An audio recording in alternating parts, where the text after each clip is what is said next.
Am I the a-hole for refusing to apologize to my boyfriend's friend after she insulted me?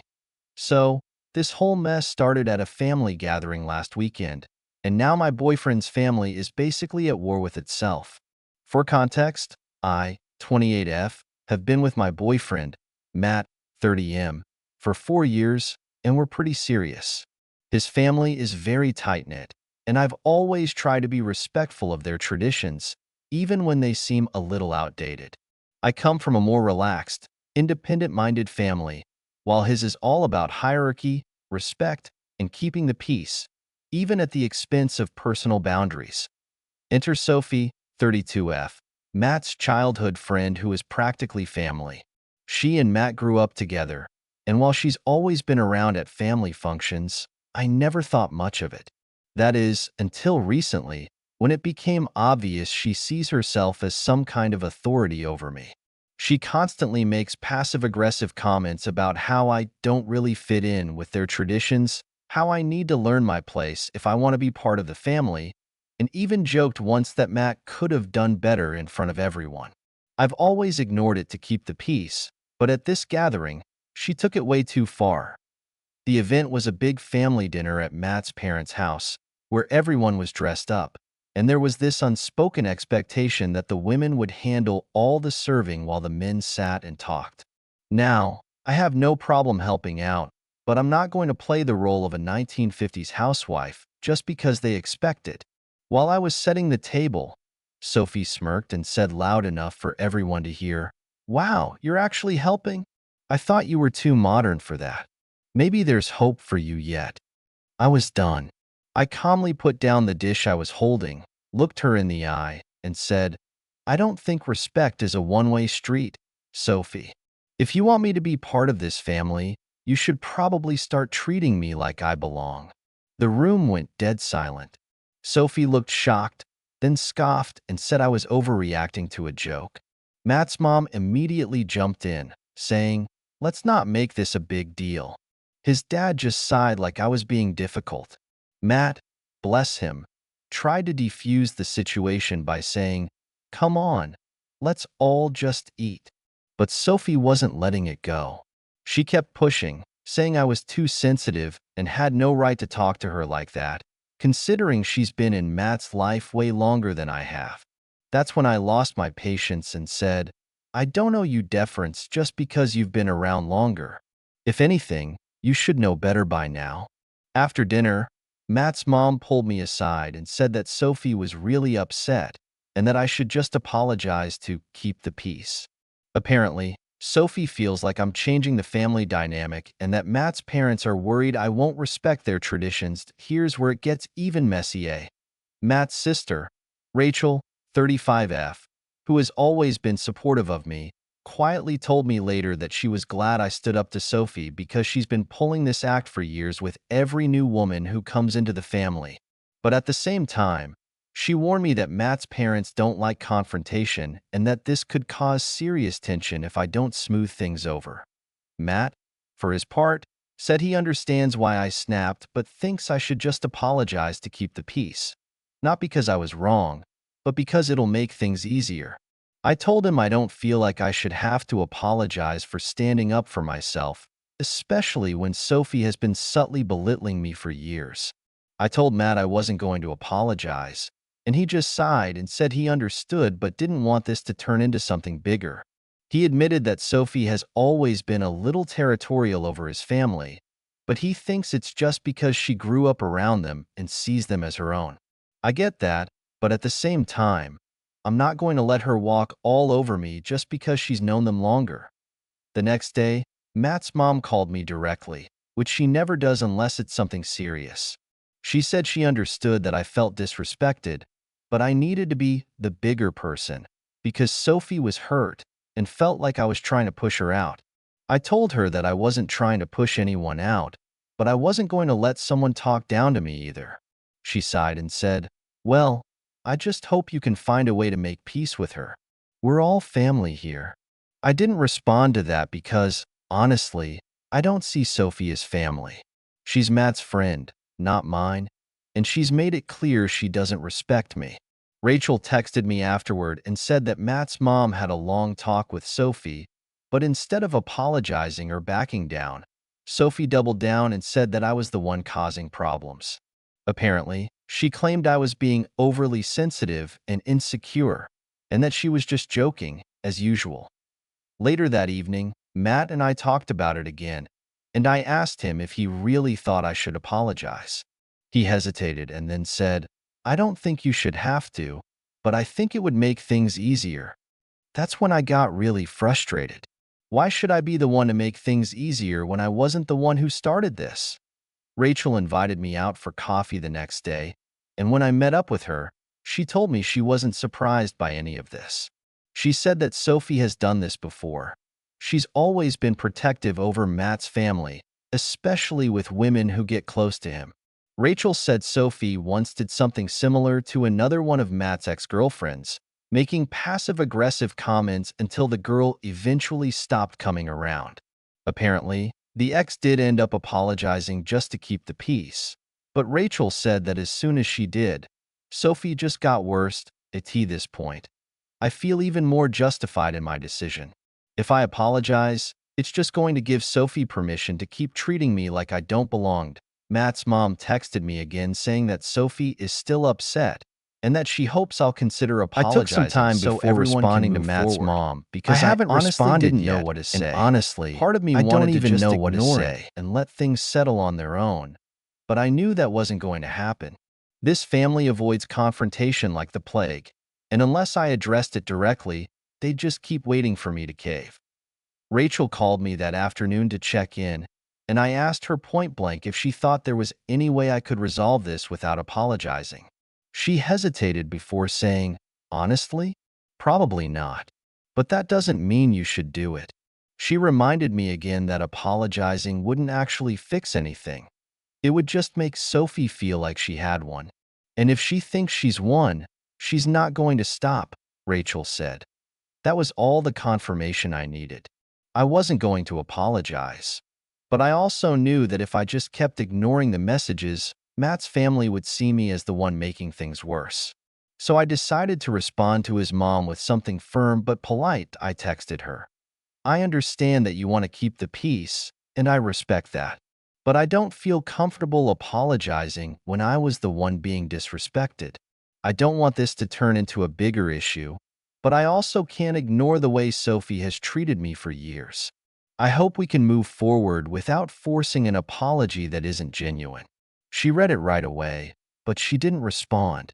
A few hours later, Matt told me his mom had called him, sounding disappointed, and said she was just tired of all the tension.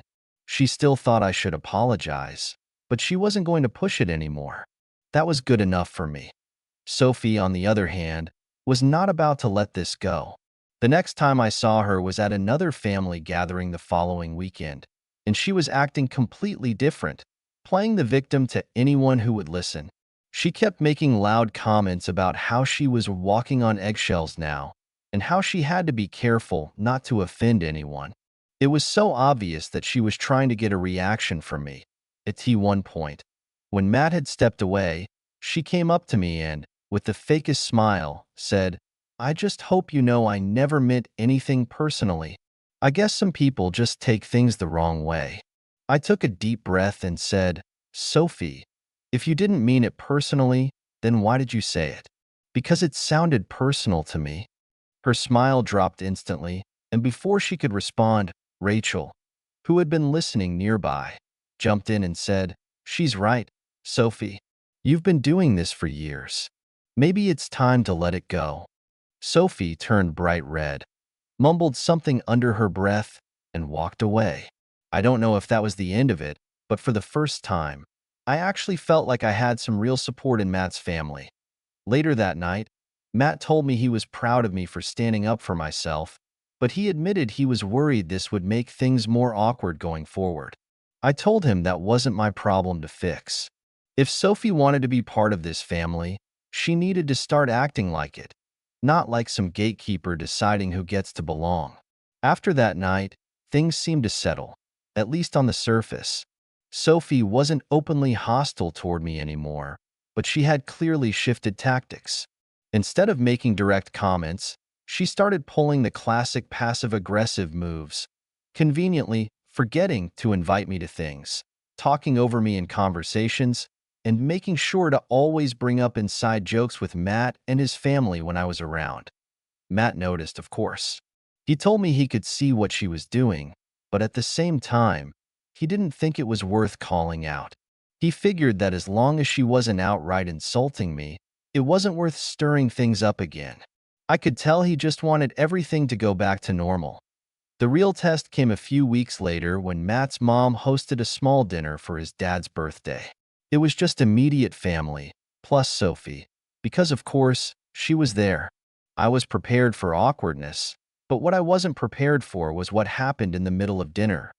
Matt's mom was talking about how much she values family unity and how important it is to always support one another. Then, out of nowhere, she looked right at me and said, "I just hope that, moving forward, everyone here can learn to let go of grudges and focus on what really matters, family." I knew exactly what she was doing. She wasn't saying it directly, but she was clearly expecting me to be the one to extend the olive branch. Before I could respond, Sophie, with the most innocent look on her face, said, "I completely agree. I think some people just need time to adjust to how our family works." I almost laughed at how transparent she was being. Rachel, sitting next to me, shot me a warning glance, like she was silently telling me not to take the bait. I took a deep breath and said, "I think respect goes both ways. If we all treat each other with kindness, there's nothing to adjust to." Matt's mom pursed her lips, clearly not satisfied with that answer, but she didn't push it further. Sophie, however, just smiled and said, "Of course. I'm just glad we can all move on." It was the fakest truce I'd ever seen, but I wasn't about to keep arguing in the middle of his dad's birthday dinner. I let it go for the moment, but I knew this wasn't over. That night, Matt told me he thought I handled the situation well, but he admitted he was still feeling torn. "I get why you don't want to apologize, and I don't think you should have to," he said, "but I also don't know how this ends if no one gives in." A few days after the birthday dinner, I had a long conversation with Rachel. She was still on my side, but she was also growing frustrated with the whole situation. "It's exhausting," she admitted. "Sophie's not going to change. She's been doing this for years, and it's like she has everyone wrapped around her finger." I agreed. The more I thought about it, the more I realized that Sophie's behavior wasn't just about me. It was part of a larger pattern in Matt's family. It wasn't just about her making me feel like I didn't belong. It was about the way they all let her get away with it. It's like they were so used to her playing the role of the family expert that they couldn't see how toxic it was. Rachel said, "You know, you don't have to put up with her. But Matt, he's the one who needs to see what's really going on. If he keeps brushing it under the rug, it'll never stop." I didn't want to make this more of a problem for Matt, but I knew deep down that if he didn't get involved, I'd eventually hit a breaking point. That night, I decided to have another serious conversation with him. When we sat down, I told him everything I was feeling. "I'm tired of being stuck in the middle," I said. "I'm tired of always having to second-guess everything I do because Sophie will twist it and make me the villain. And I'm even more tired of your family pretending like it's not happening." Matt listened quietly, but I could tell he was trying to process it. "I get it," he said eventually, "but I don't know what to do. I don't want to cause a huge fight, and I don't want to put you in the middle of this all the time." I felt my frustration rising. I didn't ask to be in the middle of this, but I can't just keep ignoring it. It's affecting my relationship with your family, and it's making me feel like I'm constantly walking on eggshells. He looked at me for a long moment before speaking. "So, what do you want me to do?" I took a deep breath, trying to gather my thoughts. "I need you to talk to Sophie. I need you to make it clear that this behavior isn't okay and that I'm not going to be treated like this anymore. I'm not going to stand by while she keeps making me feel small." Matt hesitated. "You really want me to confront her?" "Yes, I do," I said, my voice steady. Because if you don't, I'm not sure I can keep doing this." The silence that followed was heavy. Matt clearly didn't want to rock the boat, but he was also starting to see that I wasn't asking for something unreasonable. "I'll do it," he said finally, though I could tell it wasn't something he was looking forward to. The next few days felt tense. I could tell Matt was struggling with the idea of talking to Sophie. I wasn't sure if he'd follow through or if he'd back out at the last minute. It was hard not to feel like I was just waiting for the other shoe to drop. Then, out of nowhere, Sophie reached out to me. She sent a text asking if I could meet her for coffee. I was immediately suspicious. Why would she want to talk to me? After everything that's happened, I couldn't imagine she was coming to apologize. But I agreed to meet her anyway. When I showed up, she was sitting at a table, looking unusually calm, almost like she'd been expecting me. "I just want to clear the air," Sophie started, not wasting any time. "I don't know what's been going on between us, but I feel like things have gotten really tense, and it's been bothering me. I don't want to be enemies with you, and I don't want to keep making things uncomfortable for everyone." I raised an eyebrow. This was not the Sophie I was used to. Was she genuinely trying to smooth things over? Or was this just another way to manipulate me into apologizing? "I don't want enemies either," I replied, keeping my voice neutral. "But the way you've treated me has made it hard to feel like I'm even welcome in Matt's family." Sophie nodded, though it wasn't clear if she truly understood. "I get it," she said. "I've been a little territorial, but I didn't mean to make you feel like you didn't belong. I just didn't want to lose my place in the family." I felt a little taken aback by her honesty, but I wasn't ready to forgive her yet. "It's not just about that," I said. "It's about respect. You've been making subtle digs at me for years, and I'm not going to just let it slide anymore." She seemed to think about that for a moment. "I didn't realize it was that bad," she admitted. "I'm sorry if I hurt you. I didn't mean to." I wasn't sure if I believed her, but I nodded.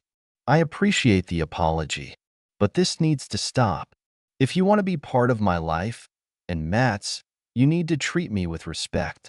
She looked down at her hands for a moment before meeting my gaze. "I will. I promise." I wasn't ready to completely trust her, but at least it felt like a step in the right direction. I left the meeting feeling a little lighter, but still unsure about what would happen next. I didn't tell Matt about the conversation right away. Part of me wanted to see if Sophie would actually follow through on her promises. But the other part of me knew that this was just one small step, and I still had a lot of doubts about whether Sophie had truly changed. The following week was a strange mix of cautious optimism and lingering tension. I kept my guard up, unsure if Sophie's apology was genuine or just a ploy to smooth things over for the moment. She was still acting a little distant, but in a way that wasn't as overtly hostile as before. Every time she interacted with me, there was this strange sense of watching to see if I would make the wrong move, like she was waiting for me to slip up. But I kept my distance, focusing on being civil without letting her off the hook too easily. Matt seemed to notice the shift too. One evening, he asked me how things were going with Sophie, and I told him the truth. It felt like a fragile truce. She'd said the right things, but actions speak louder than words, and I was waiting to see if she'd actually change. He seemed relieved that I wasn't holding on to grudges, but he also didn't seem fully convinced by Sophie's newfound apology.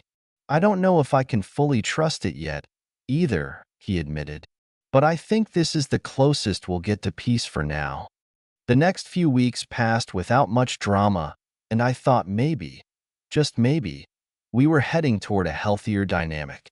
That is, until the next big family gathering. It was a holiday weekend, and Matt's family was all getting together for a cookout at his mom's house. I hadn't seen Sophie much in the past few weeks, but I had a feeling this would be the real test. Would she keep her word, or would old habits die hard? When I arrived at the cookout, Sophie greeted me with a warm smile. She was acting normal, maybe even a little too normal. It was almost as if the past few months hadn't happened. I was wary, but I forced myself to stay calm and polite. The afternoon was relatively uneventful until halfway through when Matt's cousin, Emma, came over to chat with us. Sophie, out of nowhere, made a comment about how Matt and I seemed so perfect together, but it wasn't said with warmth. Instead, there was this thinly veiled edge of mockery, like she was pretending to congratulate us while subtly throwing shade. Emma laughed it off, not catching the tone, but I felt it. I could see Sophie's eyes lingering on me, waiting for a reaction. Instead of letting it get to me, I just kept my smile plastered on and said, "We are, thanks. It's been a really great couple of years." Sophie didn't respond right away, but I saw the flicker of irritation in her eyes. She quickly shifted the conversation to something else, but I could feel the undercurrent of tension. It wasn't like it had been before, blatantly aggressive, but there was a certain passive-aggressive vibe to it. Later in the evening, as everyone was sitting around the fire, Sophie pulled me aside for a quick chat. I was immediately on alert. "Hey, can I talk to you for a second?" she asked, almost too casually that I nodded, and she led me away from the group, her voice suddenly dropping to a softer tone. "Listen, I've been thinking," she began, "and I feel like maybe I could have handled things better. I know I wasn't exactly the best friend to you when you first started dating Matt, and I regret that." I was surprised. I didn't expect another apology, let alone one that felt somewhat sincere. But something about her body language still didn't sit right with me. She was being careful, choosing her words like she was trying to make up for something, but not fully owning it. "I appreciate you saying that," I replied cautiously. "But actions speak louder than words, Sophie. It's going to take more than just saying sorry to make up for everything that's happened." She nodded, her eyes flashing with something I couldn't quite read. "I know, but I just want you to know that I didn't mean to make you feel like an outsider. I guess I was just trying to protect Matt, but I see now that it was wrong. I don't want to cause problems anymore." I wanted to believe her, but I still couldn't shake the feeling that she was playing me. After everything that's happened, I couldn't just let my guard down and trust her again so easily. Before I could respond, Matt came over and asked if we were doing okay. Sophie immediately put on a smile and said everything was fine, like the conversation had never happened. I didn't press her any further, but I could tell from Matt's expression that he wasn't buying it either. The rest of the evening went by without much incident, but I left feeling conflicted. On one hand, I didn't want to be the person who always held grudges. On the other, I couldn't just pretend like everything was fine when I knew Sophie's behavior hadn't truly changed. The next few days, I spent a lot of time thinking about what had happened. I still wasn't sure what Sophie's intentions were, whether she was genuinely trying to make amends or just trying to keep the peace for the sake of appearances. And then, out of the blue, I got a text from Rachel. She had overheard Sophie talking to some of the other family members, and from what she gathered, Sophie was already back to her old tricks, making comments about how things were getting awkward and how some people just didn't understand the family dynamic. I was furious. It seemed like Sophie hadn't learned a thing, and I wasn't sure how much longer I could keep pretending that everything was okay at this point. I realized I had two choices. I could keep trying to work through this, hoping that Sophie would change and that things would settle down, or I could finally draw a hard line and let everyone know that I wasn't going to tolerate being treated like this anymore. A few days after getting that text from Rachel, I couldn't stop thinking about it. It felt like Sophie was back to square one, and all of her apologies were just empty words to get everyone off her back. I was sick of being the one who always tried to hold everything together, especially when it seemed like no one else had the guts to call her out on her behavior. The more I thought about it, the more I realized that I couldn't just keep playing nice. I had already tried to give Sophie the benefit of the doubt, but she was proving to be exactly who I knew her to be all along: manipulative and self-serving. I didn't want to be the person to stir the pot, but I also didn't want to be the one who always had to swallow my frustration just to keep the peace. That weekend, Matt and I had dinner with his mom, and I could tell she was still trying to push this idea of family harmony. She made some comment about how things had been so much better lately, and how nice it was that everyone was finally getting along. It was the same kind of thing she always said when she was trying to force this unrealistic image of what their family was supposed to be. I wasn't in the mood for pretending anymore, so I decided to speak up. I looked at Matt's mom and said, I agree, things have been better, but it's also been really difficult for me to just let things slide without addressing how I've been treated in the past. I don't think pretending everything's okay is going to fix anything. Her face tightened, but she didn't respond immediately. Matt shot me a look, like he didn't know where this was going, but I didn't care. I had to say it. I've been trying to keep the peace with Sophie, but she's not the one who's been making any real effort. She can't keep treating me the way she has and expect me to just keep forgiving her. It's not fair to me. Matt's mom sighed and shook her head. I just want everything to be normal again, she said, her voice soft but frustrated. Why can't we just move past it? I was starting to feel the weight of all the tension in the room, but I knew I had to push through. Because normal means pretending things didn't happen. And I can't keep doing that. Not with Sophie, not with anyone. Matt looked at me, his brow furrowed, but I could see a flicker of understanding in his eyes. He was still processing everything I was saying, but he knew I was right. Maybe, he started slowly, maybe this is just something we have to deal with as a family. But we can't keep sweeping things under the rug. I don't want to keep living in this tension either. Matt's mom looked defeated. I just don't know what else to do, she muttered. Rachel called me that night after dinner, and I could tell she was concerned about how things had gone. She was worried I'd made things worse by speaking up, but I told her I didn't care anymore. I was tired of playing the role of the peacekeeper while everyone else skirted around the issue. I know it's tough, she said, but maybe Matt just needs a little time to see it for himself. He's always been in the middle of this family drama. I don't think he realizes how deep it goes. The next few days were tense. Sophie didn't reach out to me directly, which I took as a sign that she was still processing everything. But that didn't mean things had gotten any better. I felt like I was in this limbo, stuck between wanting to confront Sophie one last time and knowing that doing so might just cause an irreversible rift. I spent hours thinking about what would happen if I called her out in front of the family, or even just had a private conversation. Would she change? Or would it only make things worse? At the same time, I couldn't keep letting her walk all over me. I had to do something. But what exactly? I wasn't sure if confronting Sophie directly was the best approach, but I was certain that if I didn't make it clear that her actions had consequences, nothing would ever change. Rachel called me that night after dinner, and I could tell she was concerned about how things had gone. She was worried I'd made things worse by speaking up, but I told her I didn't care anymore. I was tired of playing the role of the peacekeeper while everyone else skirted around the issue. I know it's tough, she said, but maybe Matt just needs a little time to see it for himself. He's always been in the middle of this family drama.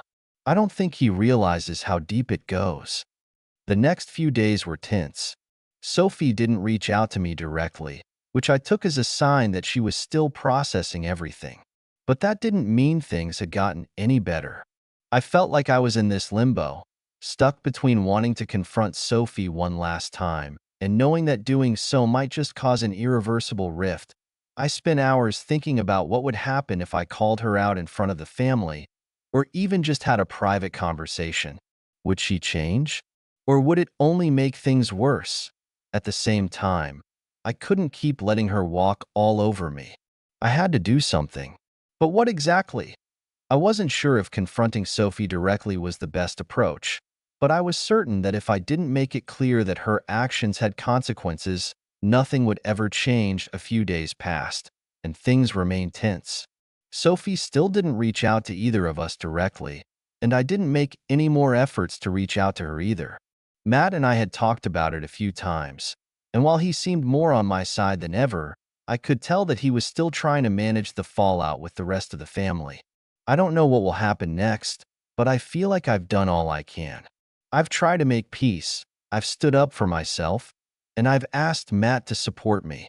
Now, it's up to Sophie to decide whether or not she wants to be part of this family without all the drama. So, am I the a-hole for refusing to apologize to Sophie and for standing my ground?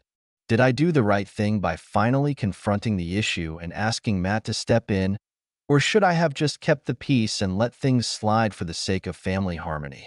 I'd really appreciate hearing others' thoughts on this, because right now, I feel like I'm in the middle of a mess with no clear way out. If you enjoyed this story and want to hear more family drama, make sure to like and subscribe to the channel for more. We'd love to know what you think about this situation. Was the person in the right, or should they have handled things differently?